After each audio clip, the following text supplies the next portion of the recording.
저는 평생 목사가 되고 난 다음에 이 농촌교회를 목회하고 있습니다. 그러면서 아마 모든 목사님들이 그러하겠지만은 저도 이 초기교회, 오순절 성령이 임한 그로 말미암아 생긴 그 초기교회의 그 모습, 또 그런 상황이 되기를 마음으로 늘 생각하고 목회를 하고 있습니다.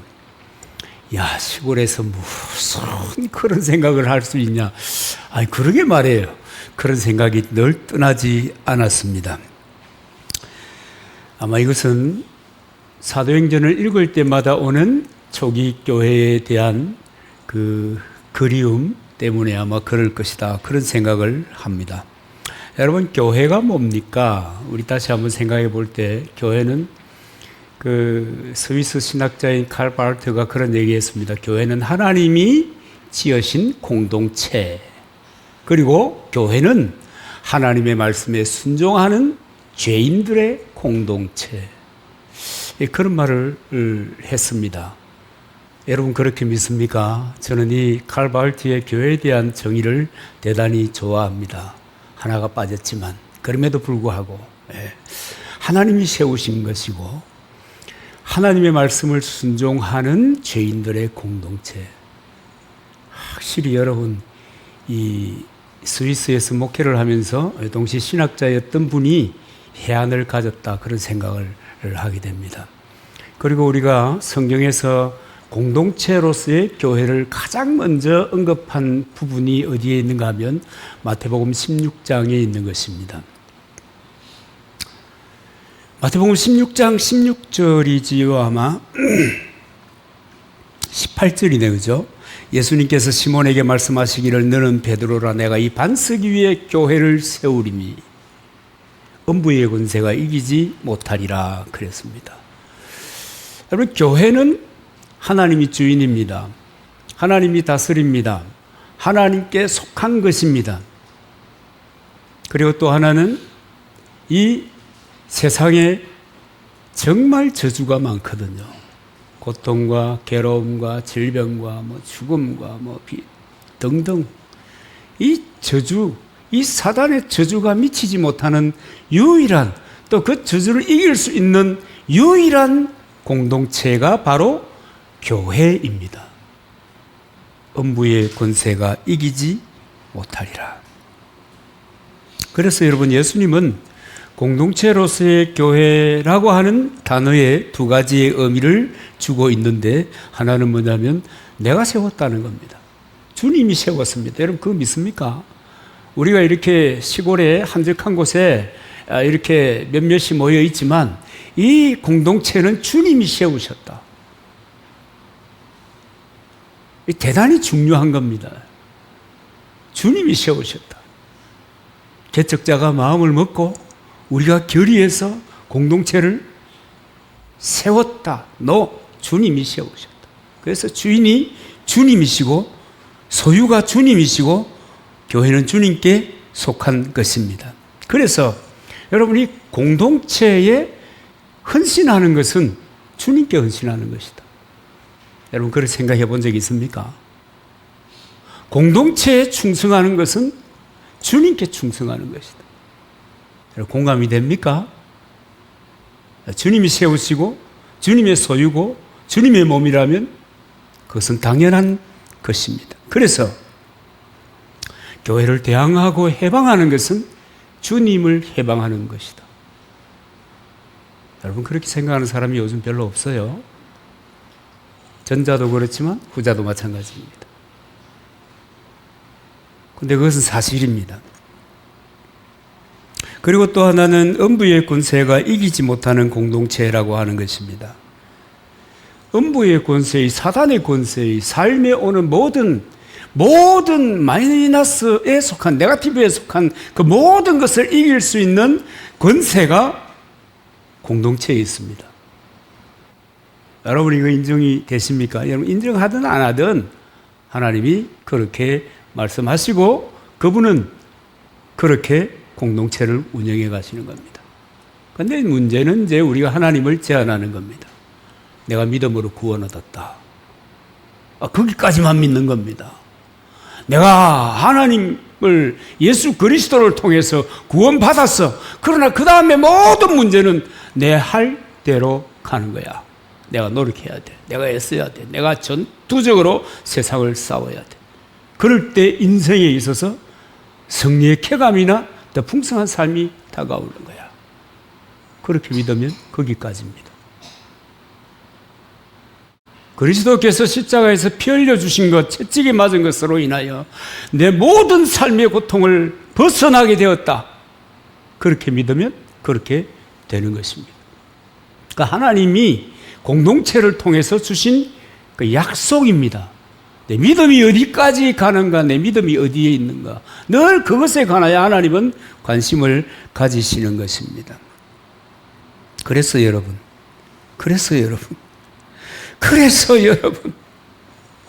우리는 이 믿음을 좀 확장을 해야 되는 거예요.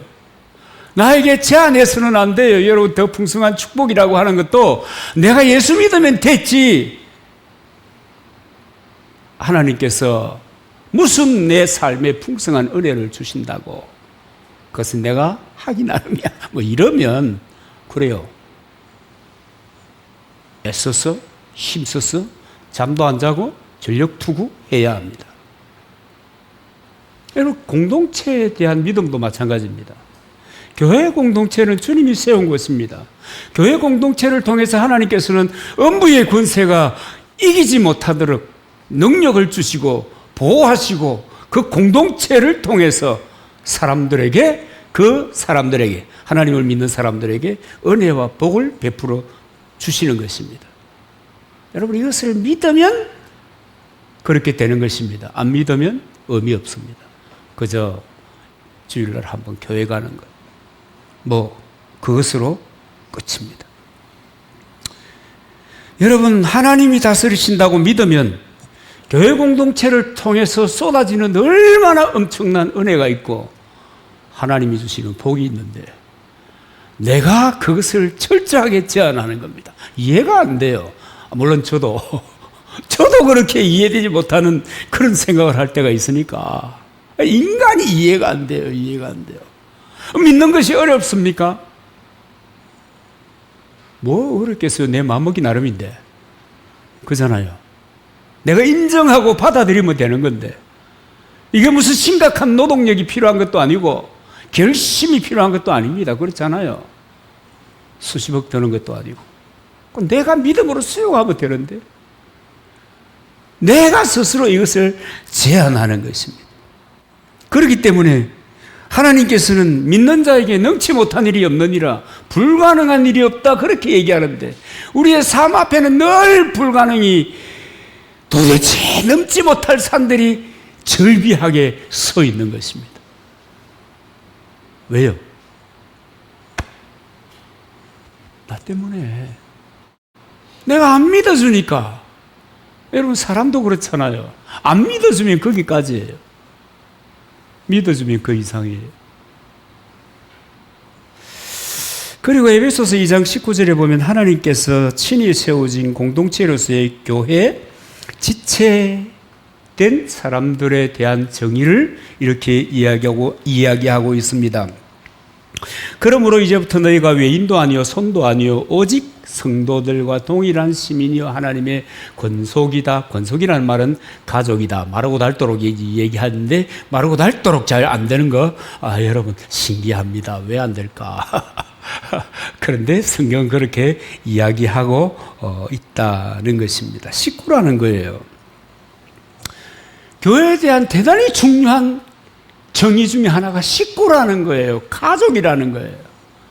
여러분, 교회를 유형교회가 있습니다. 무형교회가 있습니다. 그렇게 생각하고 말면 교회를 통해서 주어지는 하나님의 축복이 얼마나 제한되는지 몰라요. 제한될 뿐만 아니라 콩가루로 변해버리는 결과를 만들어내게 되는 거예요. 여러분, 가족은 철저하게 헌신하잖아요. 안 그래요? 가족은 철저하게 헌신합니다. 가족을 세우기 위해서 내가 감당할 수 없는 것조차도 감당해 가면서 가족을 위해서 헌신하는 거예요. 교회가 그렇다. 하나님의 영적인 가족이 교회다.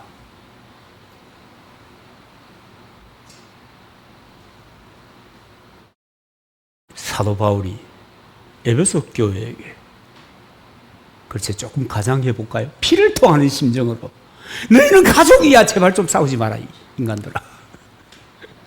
뭘 진리의 말씀과 누뚝 섰다고 하는 것이 그것이냐, 뭐 이런 식으로. 그래서 여러분, 우리가 하나님의 가족인 교회 식구라고 하는 것을 받아들이지 못하면, 여러분, 공동체의 축복이라고 하는 것은 최소한 나하고는 헛방입니다. 헛방 알죠? 헛방. 아무 소용없는 겁니다. 그래서 오순절날 성령께서 강림하심으로 세워진 처음 교회, 초창기 교회의 모습을 회복하고 복원하는 일이 굉장히 중요하다. 그래야 주님이 기뻐하시는 공동체가 되고 주님이 기뻐 여기시는 성도가 될 수 있다. 교회, 무형교회로서의 성도가 될 수 있다. 그래야 하나님의 축복의 진원지로 여긴 이 공동체의 은혜가 내게도 영향력이 있다, 임한다. 그래서 여러분, 우리가 이 교회 회복을 통해서 하나님의 나라, 여러분, 하나님의 나라는 예수님께서 사역하신 그 목적입니다. 하나님의 나라를 이 땅에 온전히 그 목적을 이루어가는 일에 쓰일 수 있기 때문입니다. 그래서 여러분, 초대교회 하는 거고, 오순절 성령이 임한 그 초기교회의 모습을 복원하려고 하는 그 마음들이 우리 모두에게 있어야 되는 겁니다. 그럴 때 우리의 신앙의 가치가 있고요, 우리의 삶이 효력을 발생하는 겁니다.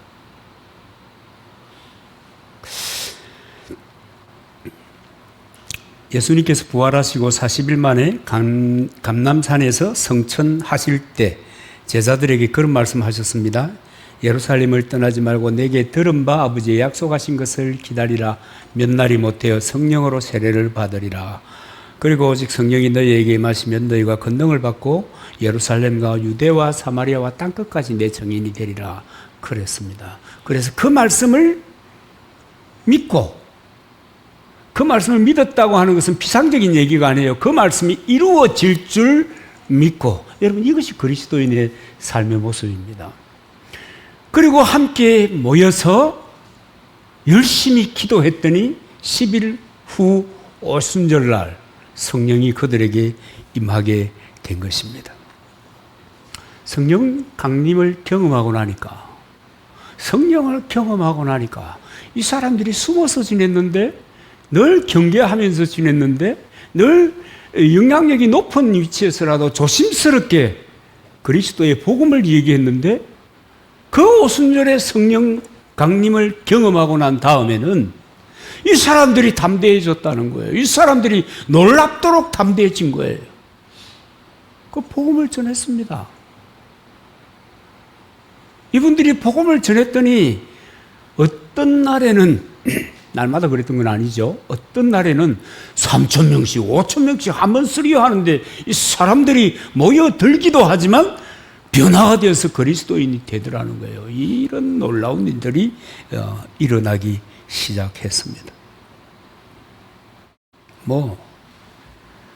병이 고쳐지고 하나님의 말씀이 전파되고 예루살렘의 교회가 세워지는 것을 통해서 진짜 우후죽순처럼 교회들이, 공동체가 만들어지기를 시작했습니다. 개척교회가 억수로 생겼단 말이에요, 요새 말로. 그런데 그때 그 공동체의 도드라진 특징을 살펴보면은 사도의 가르침을 받아 교제하고 기도하고 사도의 가르침을 받아 나누고 하는 사람들이 일어났던 것입니다. 그리고 함께 모여 예배하는 것에 대하여 정말 행복하게 생각했습니다. 여러분 예배 드리는데 행복해요? 행복하기를 바랍니다. 여러분 우리는 주일날 이제 선데이 처치가 됐잖아요. 주일날 예배합니다. 주일 예배하는 이 한 시간, 이 시간을 여러분 행복하게 여기시길 바랍니다.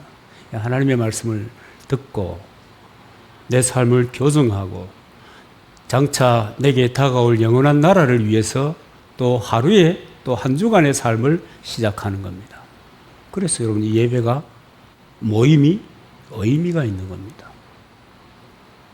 여러분 행복한 예배가 되기를 바랍니다. 그런데 현대교회의 가장 심각한 여러분 문제가 무엇인가 하면 사도의 가르침이 없어도 교제 잘하고 기도 잘하고 함께 모이기도 잘하고 또 함께 나누기도 잘하고 다 잘한다는 거예요. 사역자들은 예배당을 크게 만들었습니다. 여러분 유지한다는 게 예산 일이 아니에요. 지금 여러분 교회의 침체의 그 분위기 속에 빠져들고 있다 뭐 이런 얘기 많이 듣잖아요. 초대형 교회는 상관없습니다. 뭐 끊임없이 또 사람들이 그쪽으로 몰려드니까. 그런데 중형 교회들 죽어나는 겁니다. 중형 교회라고 하면 여러분 큰 건물이 있는 거예요. 여러분 큰 건물이 있다는 것은 그만큼 유지 비용이 많이 든다는 거예요. 그렇지 않겠습니까? 그러니까 그것을 자연스럽게 이렇게 넘쳐날 때는 자연스럽게 유지가 되었는데 이제는 그것을 유지하기가 어려우니까 자연스럽게 설교가 변하는 거예요. 여러분 한국교회의 성장을 이루었던 그 초창기 설교들은 하나님의 말씀이 하나님의 말씀되게 선포되었던 때였습니다. 그때 교회들은 성장했고 물론 경제적인 상황이니 나라의 상황이니 감이 안 된 건 아니지만 하나님의 말씀이 그대로 선포되었다는 거예요. 그 선포되면 또 모인 사람들은 아멘 하고 그 말씀을 하나님의 말씀으로 받고 자신의 삶의 현장에서 변화를 모색한 것입니다. 하나님의 나라를 위해서 헌신한 거예요. 이런 직업을 가지든 저런 직업을 가지든 한결같은 마음으로 하나님 나라를 위해서 헌신하는 일이 일어난 거예요. 지금은요, 막대한 운영 자금이 필요한 거예요. 하나님이 커 보여야 되는데 사람이 커 보여야 되는 거예요. 여러분 사람이 커 보이지 않겠어요? 경영의 입장에서 본다고 하면 그렇잖아요. 사람이 커 보이는 거예요. 그러니까 하나님의 말씀이 선포되는 것보다는 종교 강좌가 열리는 거예요. 매주일마다. 우리는 구약 성경을 통해서도 여러 시기에 여러 역사적인 순간순간 그런 일들이 있어 왔습니다. 그래서 왕성하게 선지자들이 말을 함에도 불구하고 이것은 하나님의 말씀이다라고 말함에도 불구하고 기갈을 만났다. 하나님의 말씀이 전무하다.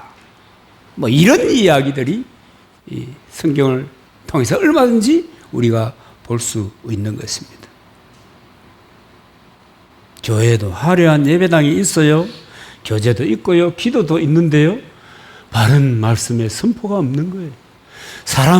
사람의 마음을 기쁘시게 하기 위해서 목회자들이 전력으로 질주하니까 사람을 기쁘시게 하랴 하나님을 기쁘시게 하랴 이것은 저와 같이 말씀을 맡은 사람에게는 피할 수 없는 숙명적인 숙제입니다. 늘 이것을 가지고 처복종시켜야 되는 겁니다. 그래서 말씀으로 이렇게 말씀을 하나님의 말씀으로 증거한다는 것이 여러분 쉬운 일이 아니에요. 온갖 것을 자초할 준비를 해야 되는 거예요. 그런데 지금 세상이 그렇지 않아요. 사람을 어떻게 하면 기쁘시게 할까? 이해는 돼요. 또 청중들도 교인들도 그래요. 내 마음에 얼마나 흡족한 설교를 목사가 해주는가. 거기에 꽂혀서 살아가는 거예요.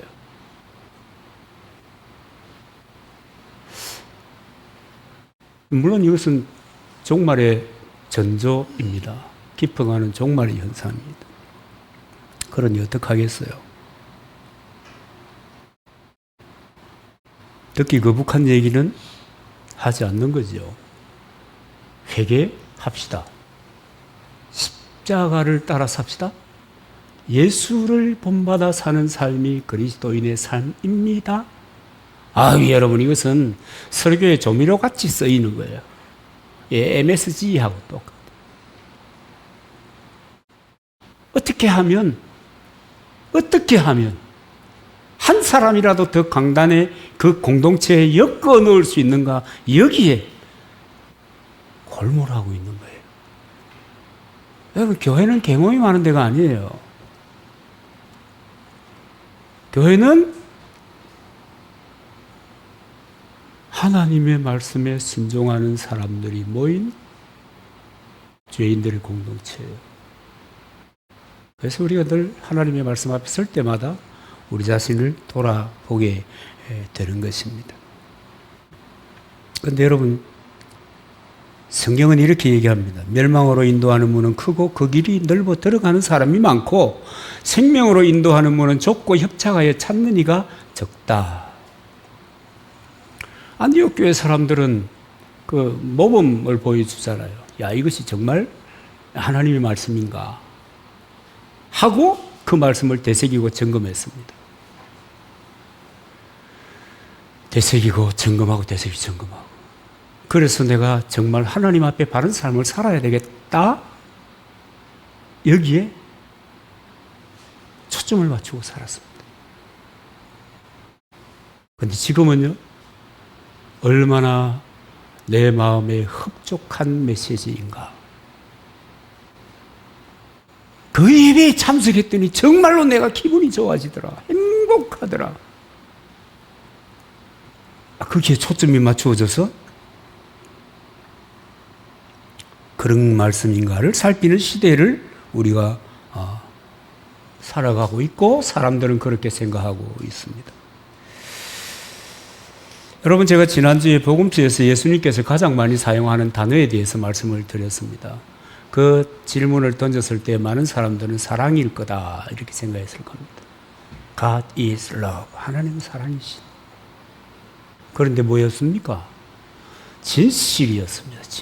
진실로. 여러분, 진실.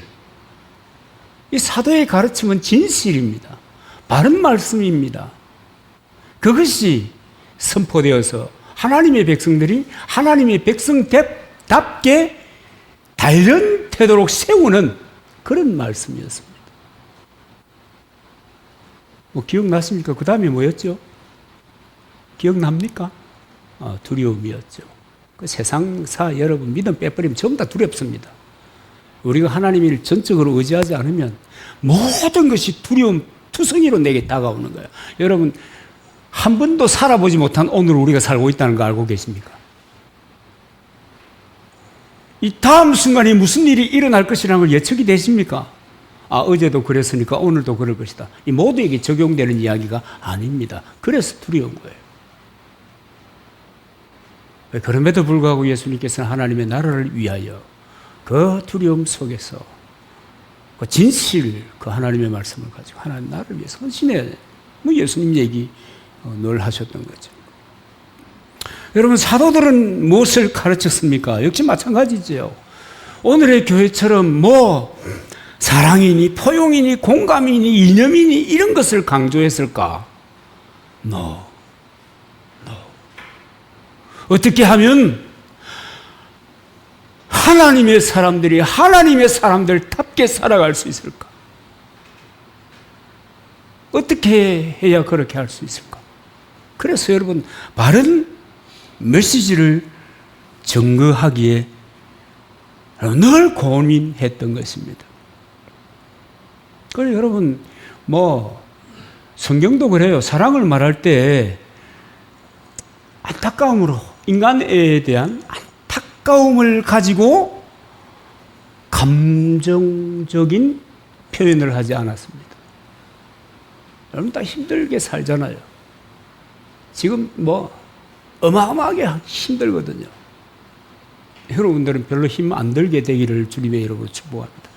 저는 여러분들이 전부 다 좀 잘 되면 좋겠고 더 풍성한 삶을 누리면 좋겠고, 그것이 영적이든 그것이 심령적이든 그것이 육신에 관한 것이든지 그런 삶을 위한 지혜를 여러분이 받기를 늘 소망하지만 세상은 너무 어려워요. 그래서 우리는 늘 사랑, 안타까움 이런 얘기를 하는 거예요. 그런데 항상 진리가 먼저이고 사랑은 그 진리 위에서 세워지는 결과물에 불과했다는 말이 좀 여러분 거북합니까? 진리의 결과, 진리를 따라 사는 삶의 결과로 사랑이라고 하는 삶을 나타낸 겁니다. 진리의 열매가 사랑입니다. 그런 삶을 사는 겁니다. 여러분, 요한 사도의 이야기를 한번 들어보십시다. 요한일서 1장 4절 6절을 보겠습니다. 너희 자녀 중에 우리가 하나님께 받은 계명대로, 이 계명대로라는 것은 말씀대로입니다. 계명대로 진리를 행하는 자를 내가 보니 심히 기쁘도다. 하나님이 기쁨이라고 하는 것은 진리 안에서 행하는 것, 그것이 하나님의 기쁨입니다. 6절을 또 사랑은 이것이니 우리가 그 계명을 따라 행하는 것이요. 여러분, 사랑의 정의입니다. 사랑이 뭐냐? 진리의 말씀을 따라 행하는 것이 사랑이다. 그 사랑은 결과물이에요. 계명은 이것이니 너희가 처음부터 들은 바와 같이,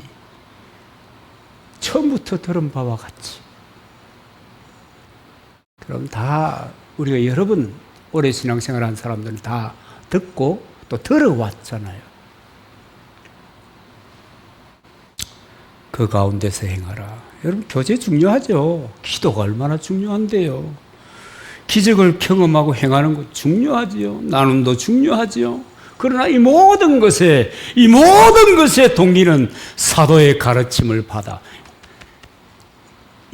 아니고 하나님의 말씀의 바른 가르침을 받아. 그 얘기입니다. 그 위에 세워지지 않으면 사상누각이다. 존재할 이유도 없고 존재해야 될 까닭도 없다. 여러분, 그렇게 되면 어떤 현상이 일어나는 줄 아십니까? 재난이라는 것이 일어납니다. 사도의 가르침이라고 하는 이 파운데이션이 깨어져 버리면 그 위에 서 있는 모든 것은 여러분 재난이, 왜냐하면 하나님께서 막대기로 회복시킨다고요. 때때로 바벨론을 사용하고 애굽을 사용했듯이 현대도 마찬가지예요. 사용하는 거예요. 하나님의 사용하는 거예요. 그리고 회복을 도모하는 거예요. 그래서 여러분, 우리는 늘 이 바른 하나님의 말씀에 대한 선포와 수용이 중요한 겁니다. 생명같이 중요한 거예요. 이게 아니면 여러분 의미가 없어요. 아무 의미가 없어요. 성경 말씀을 바르게 선포하는 것, 그리고 그 말씀을 바르게 수용하는 것. 그러면서 교제하고, 그러면서 기도하고, 그러면서 나누고, 그렇게 살아야 되는 거예요. 그럴 때 여러분, 그렇게 말씀 가운데 서서 기도하면 여러분 역사가 일어나는 거예요. 골로새서 4장 2절에 보면 사도 바울이 항상 기도를 항상 힘쓰고 기도에 감사함으로 깨어 있으라. 항상 기도해라. 그런데 여러분, 이 말씀의 의미가 뭐냐면 진리의 말씀을 붙잡고 깨어 기도해라. 근데 이걸 아는 사람 별로 없더라고요. 그냥 기도만 하면 되는 줄 알아. 여러분, 그냥 기도만 하는 것은 여러분, 저 무촌 마을 해관에 은행나무에 검줄 치놓고 물 떠가지고 기도하는 거하고 똑같아요. 그 말씀에 의지해서 그 말씀을 붙잡고 항상 기도하고 깨어 있어요. 그럴 때 여러분, 놀라운 응답의 역사가 있는 거예요. 하나님이 축복하시고요, 승리하게 하시고요, 기적이 일어나고요, 응답이 이루어지고요, 소원이 성취되고요, 병고침을 받고요, 하나님께서 원한을 풀어주시고요, 한마디로 내가 상상할 수 없었던 순간들을 맞이하게 되는 것입니다. 이렇게 기도해요. 말이 하는 게 중요한 게 아니다. 그래서 초대교회 때 사람들은 사도의 가르침을 받아서 성도들이 정말 많이 기도했습니다. 그리고 정말 많이 기적이 일어났습니다. 그래서 기도 시간을 기적을 부르는 시간이라고 생각했습니다. 여러분, 기적을 부르는 시간이 기도 시간입니다. 말씀을 붙잡고 기도합니다. 그런데 내 마음에 떠오르는 인간적인 감정과 격정과 내 육신의 소욕을 따라서 하는 그 기도가 열심히 했는데 왜 하나님 응답하지 않습니까? 안 되지. 안 될 수밖에 없는 기도를 하는데 된다면 이상한 거지. 그렇지 않겠습니까? 여러분, 사도들의 가르침이 빠져버리고 사람들이 성경을 해석하니까 이상한 괴물 같은 결과물들을 만들게 되었던 것입니다. 이를테면 믿는 사람들이 다 함께 있었다. 여러분, 이 말씀을 가지고 신앙촌을 만들고 이 말씀을 가지고 자기 교인들을 피지로 데리고 와서 싸다고 이 타작마당 옥주시 알죠? 박대선이는 저 부천에 신앙촌을 만들어가지고 옛날에 양말, 신앙촌 양말 여러분들은 안 신어봤겠다. 저를 신어봤죠. 싸니까. 그런 공동체를 우리는 구원받는 사람이 우리끼리 모여가지고 우리와 함께 우리만 이렇게 옥주시 마찬가지고 사도의 가르침이 빠져버리니까 바른 성경관 없이 성경을 보니까 피지로 가야 되겠구나. 그렇게 되는 거예요. 그래가지고 타작마당에 세상에 그런 황당한 일들이 있었습니다. 그 외에도 많습니다. 사도의 가르침이 빠져버리니까 바른 성경을 보는 바른 눈이 없어져 버리니까 괴물이 되어버리는 거예요. 그 사람들은요, 종교 지도자들이 이끄는 대로 갑니다. 여러분, 그렇게 가면 안 되잖아요. 틀린 길을 가는데 어떻게 가요? 그 사람이 그래요. 저도 만약에 선명히 아저씨 그룹에서 살았더라면 그렇게 될 가능성이 많았습니다. 그러니까 바른 교회 다닌다는 것은 복 있는 것이다. 금생과 내생에 복 있는 것이다. 선택 자체. 그 다음에 여러분, 물건을 서로 통용했다라고 하는 것에도 사도의 가르침이 빠져버리니까 공산사회주의라는 것이 만들어졌습니다. 이 괴물이거든요. 여러분, 우리 공산주의를 알아야 돼요. 러시아 공산주의 얘기한 적이 있습니다. 그죠? 공산혁명이 일어나고 난 다음에 50년 동안에 6천만 명이 죽었습니다. 죽여버린 거예요. 기가 막힌 일이죠. 일본이 대동아 전쟁을 일으켜가지고 중국에 침공했잖아요. 우리나라도 침공했지만. 중국에 침공해가지고 죽인 중국 사람이 2,300만입니다. 그런데 모택동이 문화혁명을 통해서 공산주의를 만들기 위해서 8천만 명이 죽였습니다. 죽임을 당했습니다. 여러분, 사도의 가르침이 빠져버리면, 그것이 빠져버리면 괴물이 되어버리는 거예요. 이상한 걸 만들어내는 거예요.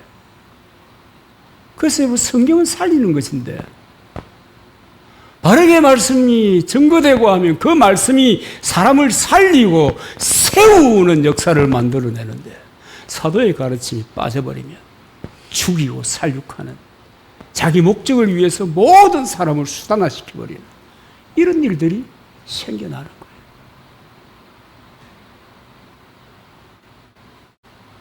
거예요. 여러분, 예산일이 아니잖아요. 사도의 가르침이 그렇게 중요한 거예요. 바른 하나님의 말씀을 추구하고 그것을 붙잡고 그것을 말하고 그것을 이루기 위해서 살아간다고 하는 것이 여러분 이렇게 중요한 것입니다. 여러분, 북한 공산주의는 말해 못하겠습니까? 일제강점기에 여러분 공산주의 운동했던 사람이 여러분 김일성이 뿐입니까? 남노당의 박헌영이라고 하는 또 위대한 인물 하나 있지 않았습니까? 그리고 수많은 남노당 당원들이 있었습니다. 남북이 분단되고 북한이 북한대로 남한은 남한대로 되니까 북한에는 이 남노당 박헌영이를 비롯해서 모든 동지들을 살육했습니다. 숙청시켰습니다. 이 공산주의가 이런 거예요.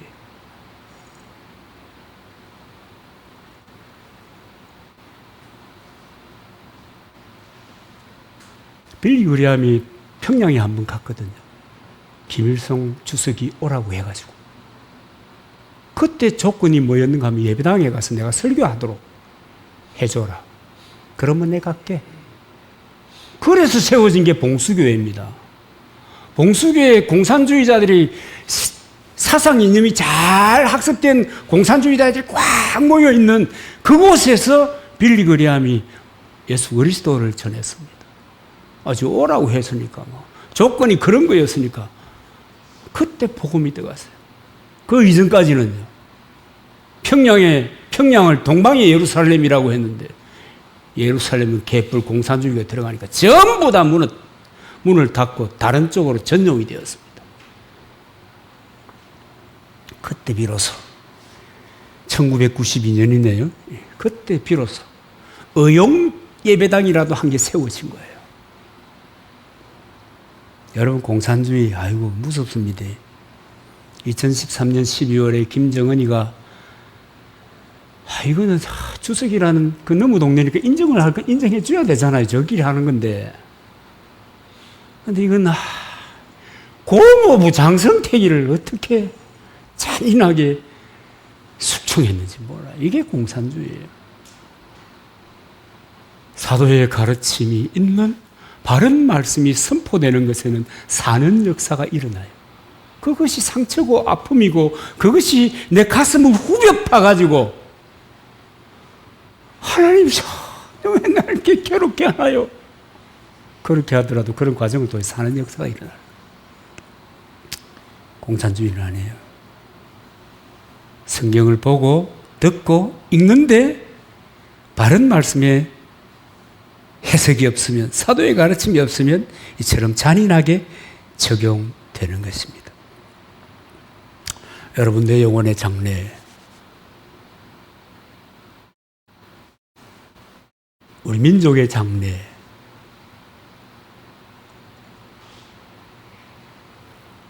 어떻게 해야 복된 민족이 될 수 있을까? 어떻게 해야 복된 인생을 살아갈 수 있을까? 라고 하는 그 해답은 사도의 가르침 위에 내가 서는 것입니다. 내가 어떤 일을 하든지 이 사도의 가르침 위에 서지 않으면 괴물이 됩니다. 목사 괴물들 많습니다. 세상에 말이야 콩이야 그죠? 목사 괴물이 많습니다. 장로 괴물은 없을까요? 하여간 이상한 사람들이 많습니다.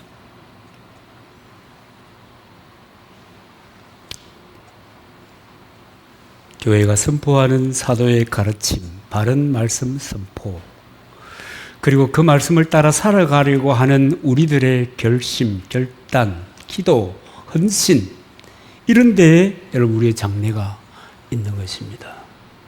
여러분, 사도의 가르침 위에 우뚝 선 탄탄한 공동체,